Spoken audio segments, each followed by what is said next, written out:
Okay, so India's got this big ambition, right? They want to be a developed nation by 2047. And it's a huge goal.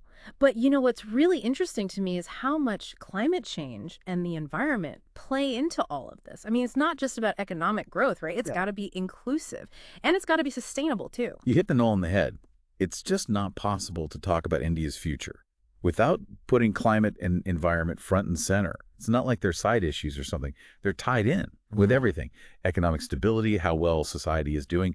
It's like the foundation for any progress. Exactly. And that's why this deep dive is, like, especially for you guys, our listeners. I know a lot of you are prepping for your civil service exams. And let's be real, getting a handle on all this climate and development stuff, that's crucial for you. It's essential. So think of this as us, digging deep into the economic survey climate.pdf to be exact. I'm going to unpack it all. The complexities, the key insights, the stuff that really matters for you to understand. Yeah, and we're not just going to throw facts and figures at you. Yeah. We want you to really grasp the nuances of the challenges, the strategies India's using, the actual initiatives on the ground, the kind of stuff you can use, in your exam writing. We're going in depth, trust me. Give you the context, the examples, the stuff that carries weight. So one thing that jumped out at me from the survey is how vulnerable India is to climate change. They're ranked seventh globally, seventh most vulnerable, which is a bit alarming, right? Especially with the diversity of geography and climate we have here. And it's not just one kind of vulnerability either. It's multifaceted, right? You've got your extreme weather events, cyclones, floods, heat waves, you name it. Those are the immediate in-your-face problems. But then there are these kind of slow burn changes, like the sea level creeping up. Coastal communities are feeling that. Biodiversity is taking a hit, which messes with ecosystems and livelihoods.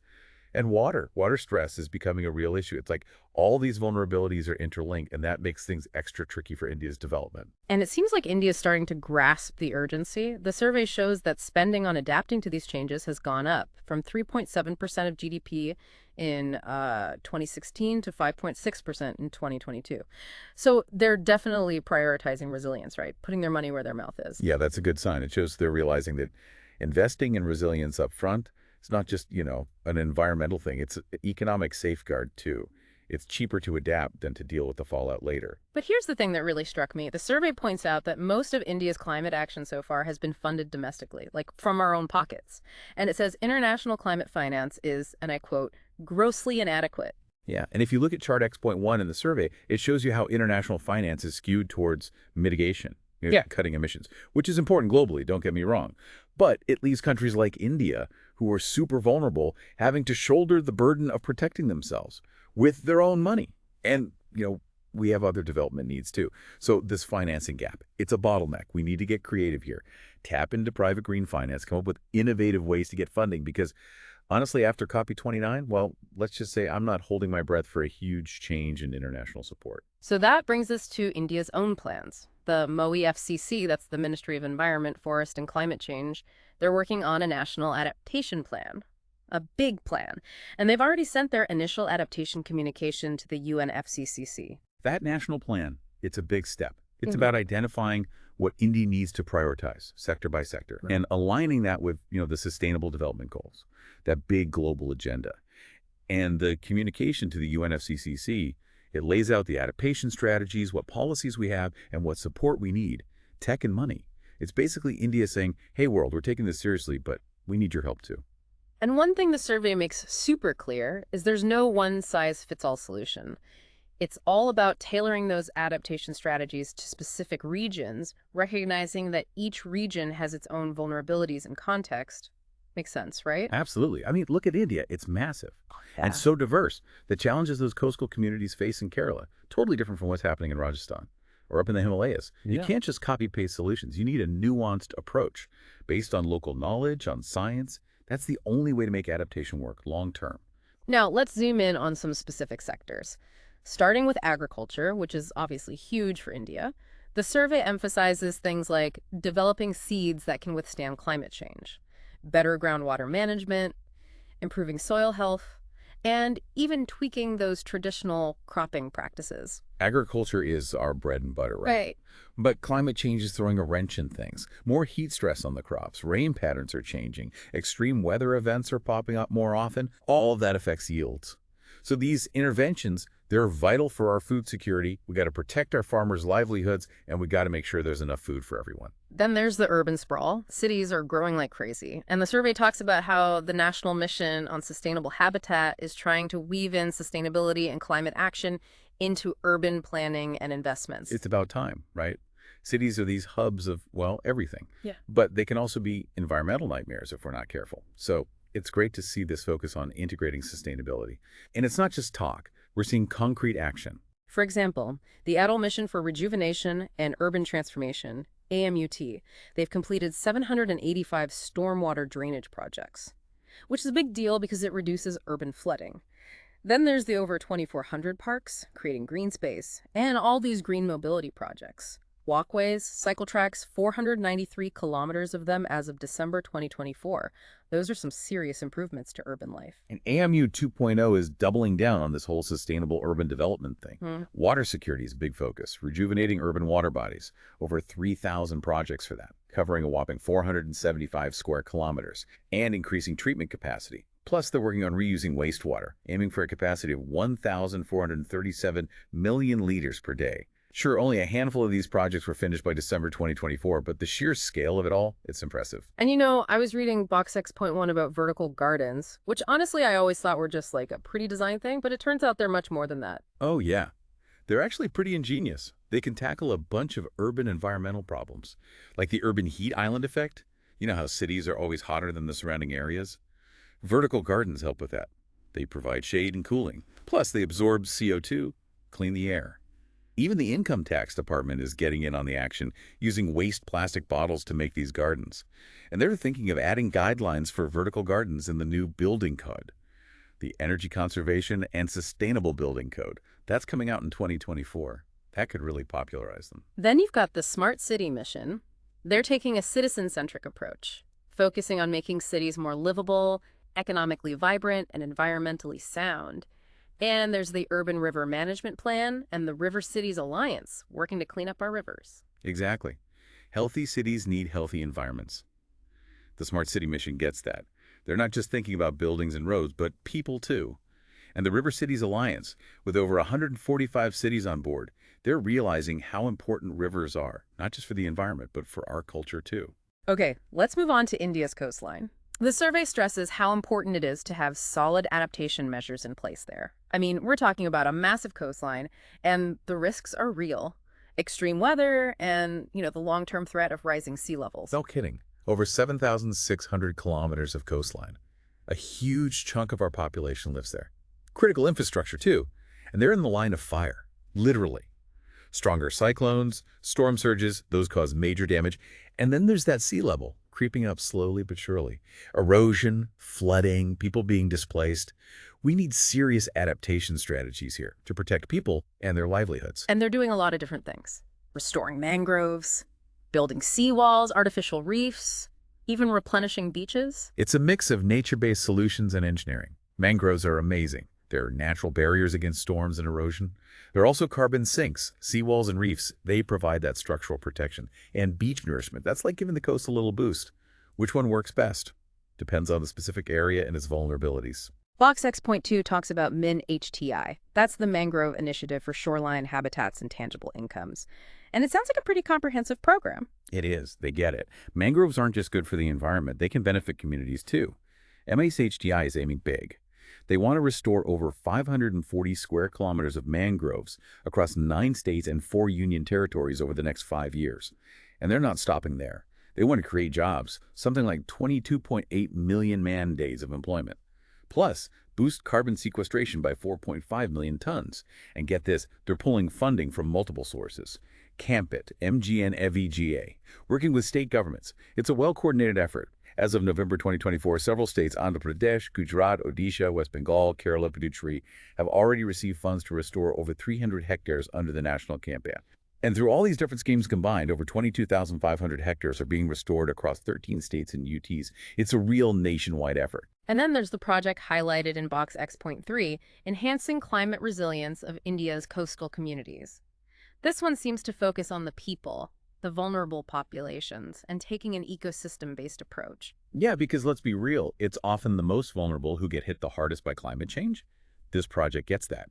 They're focused on restoring those natural defenses, mangroves, wetlands, things that help protect against storms and erosion, and they've already restored almost 5,000 hectares, mostly mangroves and degraded watersheds, which, by the way, has also helped capture over 40,000 tons of CO2. And they're not just stopping at the environment, they're promoting alternative livelihoods, things that are less vulnerable to climate change. That's how you build long-term resilience. The survey also mentions how the government is using the National Coastal Mission Program and the Coastal Regulation Zone notification from 2019 to protect mangroves. Those are the legal tools, right? They provide that framework for managing our coasts sustainably, especially those precious mangroves. The CRZ notification is all about controlling development in these sensitive areas, trying to minimize damage. And the National Coastal Mission Program, that's like the strategic roadmap. And it comes with funding, too. Shifting gears to water management, the survey talks about the Jal Shakti Abhiyan and that Nari Shakti Se Jal Shakti campaign, which I love that they're focusing on women's role in water conservation. It makes sense. Women are often the ones managing water at home and in the community, so involving them is crucial. Jal Shakti Abhiyan takes a multi-pronged approach: rainwater harvesting, reviving those dried-up ponds and lakes, planting trees, and they're really trying to raise awareness about saving water. They've also made some headway in understanding our groundwater.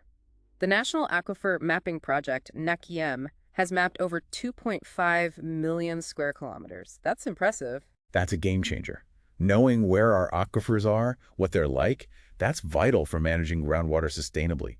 We can make smart decisions about recharging them, regulating how much we take out, and keeping the water clean. And they're using tech, too. The Boonier portal, launched in September 2024, that's for managing groundwater. And the FloodWatch India app, version 2.0, gives you real-time flood forecasts. Pretty cool. Tech can be a powerful tool. The Boonier portal, it makes things transparent. Everyone can access the data, see what's happening with our groundwater. And that flood app, that's a lifesaver, especially for people in flood-prone areas. Early warnings can make all the difference. The survey also gives some shout-outs to state-level initiatives, like Gujarat's Jal Sanche Jan Pagadari campaign, all about community involvement, and Chhattisgarh's Jal Jagar campaign, which had a ton of participation from both men and women. These examples show you how powerful it is to get people involved. When communities own the problem, they're more likely to be part of the solution. The numbers from that Jal Jagar campaign are inspiring. It proves that people care, and they're willing to take action. All right, buckle up, because now we're diving into energy transition. And the survey starts by giving us some historical context, pointing out that in the past, energy transitions weren't driven by, like, a desire to cut emissions. It was more about commercial interests and energy security. Right. Back in the day, it was all about finding more efficient energy sources, from wood to coal, then oil and gas. Nuclear power, that was more of a security play, especially in France. They didn't want to be dependent on foreign oil. So transitions were less about being green and more about practicality. And it seems like those drivers, commercial interests, and energy security, they haven't gone away, even with all the talk about climate change. The survey even mentions the EU's Repower EU plan and that big oil drilling project in Alaska that the U.S. approved. It's like there's this tension between wanting to go green and making sure you have enough affordable energy. The EU, they included natural gas, which is still a fossil fuel, in their list of sustainable energy sources. And the U.S., with all their climate pledges, they're still drilling for oil. Actions speak louder than words, right? And the survey even has these charts, X.2 and X.3. They show how the G7 countries, while they've shifted a bit from coal to gas, they still rely heavily on fossil fuels for their energy. Those charts really paint a picture. Fossil fuels are still king, even in the most developed economies. It shows how deeply embedded they are, and how hard it is to kick the habit. The shift towards gas is like a baby step. It burns cleaner than coal, sure, but it's still a fossil fuel. And this clash between energy transition and energy security, it's causing real problems. The survey calls it congestion cost. Basically, it's getting expensive to manage the grid with all these intermittent renewable sources. And electricity prices are going up. We're even seeing wind turbines being switched off because the grid can't handle the power. And gas plants are still being used as backup. It's tricky. The grid wasn't designed for renewables. It's like trying to fit a square peg into a round hole. So you need upgrades, you need ways to balance the supply and demand, and sometimes that means curtailing renewables, which is a shame. And yeah, the higher costs, those get passed on to consumers. It's a tough balancing act. And then you have India, Our energy needs are growing rapidly, and the survey says we have a long way to go to catch up to developed countries in terms of per capita energy consumption. That's the reality. We're still way behind. And if we want to be a developed nation, we need more energy, a lot more. But we also want to go green. It's a massive challenge. And it's not like it's easy to just switch to renewables. The survey points out all these challenges, integrating them into the grid, finding ways to store the energy, getting those critical minerals we need for these technologies. Land availability is a problem too. Plus, there's competition for that land. Yeah, it's not as simple as just slapping up some solar panels and calling it a day. You need a robust grid. You need batteries to store the energy when the sun isn't shining or the wind isn't blowing. And those batteries need lithium, cobalt, all those fancy minerals, which we need to secure access to. And land, well, space is a luxury in India. We need it for agriculture, for infrastructure. It's a jigsaw puzzle. So the survey makes a case for, well, coal. It's not going away anytime soon. We have a lot of it. And it makes sense economically, especially compared to natural gas, which we don't have much of. It's a pragmatic argument. We can't just ditch coal overnight, especially when we have those massive reserves, about 10% of the world's total. Yeah. And our natural gas reserves, they're tiny, less than 1%. So coal is the reliable option for now. Plus, we've invested heavily in those coal-fired power plants. Most of them are pretty new, unlike in some developed countries where they're shutting down those old, polluting ones. But we are trying to make coal cleaner. The survey talks about using those supercritical and ultra-supercritical technologies and even venturing into advanced ultra-supercritical, AUSC. We're not just burning coal the old way, right? Oh. We're trying to make it as efficient and clean as possible. Supercritical and ultra-supercritical plants, they burn hotter, which means less pollution. And that AUSC technology, that's cutting edge. It could reduce emissions by another 11% compared to the supercritical ones. The survey also mentions nuclear power, but it's not all rosy there either. Safety concerns, technology being controlled by a few countries, uranium not being evenly distributed, and we even need fossil fuels to get that uranium. Nuclear has potential, definitely. Low carbon. But it comes with baggage. People are still wary after those big accidents. And the tech, well, not everyone has access to that. Plus, uranium is concentrated in certain places, creating dependencies. And the irony is, we need fossil fuels to mine and process that uranium. It's complicated. And here's something I hadn't really thought about. What happens to all those solar panels when they reach the end of their life? The survey mentions California struggling with this. It's like the elephant in the room. We're so focused on making green stuff, but what happens when it becomes trash? Recycling those panels isn't easy or cheap, and we don't really have the infrastructure for it. California is a prime example. We need to think about this now, not later, before we end up with a mountain of solar panel waste. And there's this new wrinkle, Box X.4 talks about it. The demand for electricity is going to skyrocket because of artificial intelligence and those massive data centers, especially in the US. AI is power hungry, and those data centers, they guzzle electricity. It's a growing concern. The IEA thinks global data center consumption will hit 1,000 terawatt hours by 2026. And in the US, that could be 6% of their total demand. And there are these other issues, like bad harmonics messing with power quality. And some companies are using these unbundled renewable energy certificates, which some argue don't really reduce their carbon footprint. It's a whole new dimension to the energy challenge. But amidst all these challenges, India is actually making some progress. The survey says that as of November 2024, almost 47% of our installed power capacity comes from non-fossil fuels. That's 213,701 megawatts.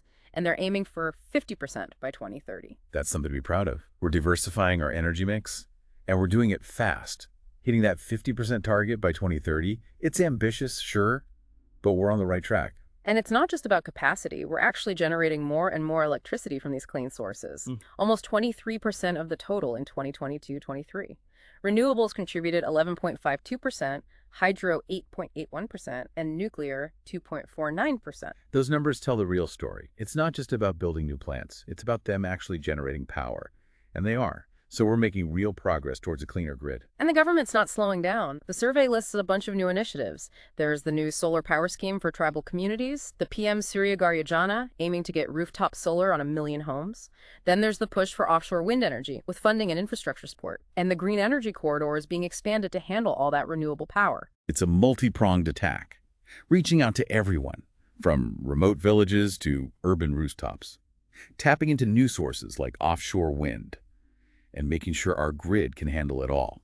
They're also continuing existing programs, the National Bioenergy Program, the Solar Park Scheme, PMKU NTSO for agriculture, and there's that production-linked incentive scheme to boost manufacturing of solar panels here in India. Plus the big one, the National Green Hydrogen Mission. They want to produce 5 million metric tons of green hydrogen by 2030.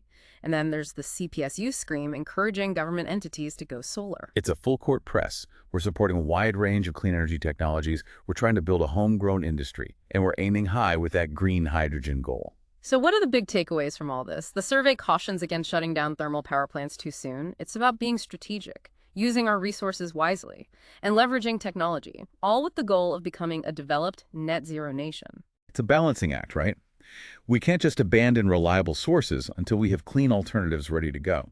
And we need to be smart about it, using our coal wisely while investing in renewables, storage, and the grid, and developing those crucial technologies here in India. And we can't forget about money. The survey talks about how financial regulations are changing to encourage green investments. SEBI's new Business Responsibility and Sustainability Report, the BRSR, is pushing companies to be more transparent about their environmental performance. They've also got a framework for green debt securities. The government is issuing sovereign green bonds, and the RBI is encouraging green deposits. It's about making green investments attractive, providing the right incentives, and making sure companies are accountable. The BRSR, it's like a report card for companies. How green are you, really? And investors can use that information to make decisions. Green bonds, they're a way to raise money specifically for green projects. And green deposits, well, that's about giving people an option to invest their money in a way that aligns with their values. And here's a cool fact from Box X.5. Our forests are becoming better and better at absorbing carbon. We're on track to meet our NDC target for increasing carbon sinks, and we might even exceed it. That's good news. Our forests are our allies in the fight against climate change. They're soaking up CO2. And the fact that we're on track to meet or even beat our target, that's a feather in our cap. Lastly, there's this big push for, well, changing how we live. The Lifestyle for Environment mission, LIFE, launched at COP26, endorsed by the UN. It's about getting 1 billion people on board by 2028 to make more sustainable choices. It's a recognition that governments and industries can't solve this alone. We all need to do our part. Life is about making those small changes in our daily lives. The way we eat, travel, consume, it all adds up. The survey talks about how much food we waste globally and how life can help with that. They also mention how our diets can affect emissions, and India wants a huge number of its villages and cities to be environmentally friendly by 2028 under this LIFE program. Those are great examples of how individual actions can have a global impact. Cutting down on food waste, being mindful of what we eat, these are simple things. But when millions of people do them, it makes a difference. And that goal of having eco-friendly villages and cities, that's a powerful vision. In Chart X.7, it really drives home the point that collective action works. Small changes multiplied by millions of people can lead to big reductions in emissions. It's like that saying, many drops make an ocean. Every little bit counts, and that chart shows you just how much. So the survey lays out all these mechanisms to promote sustainable living. Financial incentives, education campaigns, using social pressure, getting people involved, breaking bad habits. It's a toolbox, right? A bunch of different ways to nudge people in the right direction. Yes. Some respond to incentives, others to information. And social pressure can be a powerful motivator, too. And they list a ton of government initiatives that are already doing this. The renewable energy schemes, the push for electric vehicles, the eco-mark, the PATE scheme, waste management rules, metro expansion. It's a long list. The government is definitely walking the talk. They're putting policies in place, creating incentives, and investing in infrastructure. It's a multifaceted approach, and it's encouraging to see. So to wrap up all this, it's clear that India is serious about net zero by 2070. But we're not sacrificing development for that. It's about finding that balance, adapting to the impacts we're already seeing, cutting emissions. And green finance is playing a key role. Plus, we can't forget about individual action. The LIFE mission is all about that. It's a complex journey, no doubt. But India is taking it on. And the economic survey lays out the roadmap, the progress, the challenges, the solutions. It's a must-read for anyone who wants to understand where we're headed. Absolutely. And for those of you prepping for your civil service exams, this is gold. You've got the context, the examples, the data. Use it. Show them you understand these issues. It's all about connecting the dots, seeing how climate, the environment, and development are all intertwined. It's not just about memorizing facts. It's about understanding the big picture. And here's a final thought for you to chew on. As India aims for both development and net zero, what are the toughest choices we'll have to make? The trade-offs. And how can that life mission, changing how we live, how can that help us navigate those choppy waters? Go back to that economic survey, read it closely, and then think for yourself, what does a truly sustainable future for India look like? Thanks for joining us on this deep dive.